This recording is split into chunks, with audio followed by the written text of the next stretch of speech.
滴胶挤黑头见过没？今天咱们来整一整哈。这版其实是花朵模具哈，玩了3年滴胶没见过这种花的模具哈，所以我就厚着脸皮找那个做模具的小姐姐要了，价值这个数。其实我觉得做花朵也挺考验人的耐心的，你就得一个一个捅完了之后再把它填满，然后再一点点把那些泡给它烧掉。之前我没有把完整的脱模视频放出来，哎，有人跟我生气啊，跟我上火了。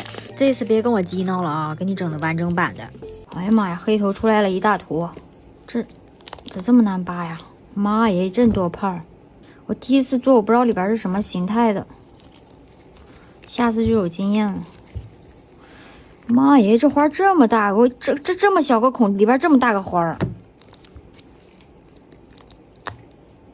哦，是这样的，小花包包。哇，还蛮好看的。哦，它有点像那种梅花包一样的感觉，像这种尖的地方你轻一点脱，别把模具给刮坏了。哇，好精致啊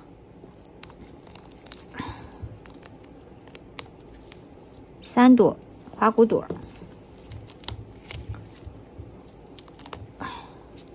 ，2朵花骨朵。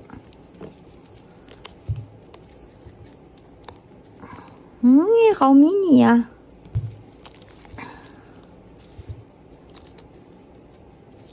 这个是张开的，请问这是什么花？哎呀，完了，断在里边了，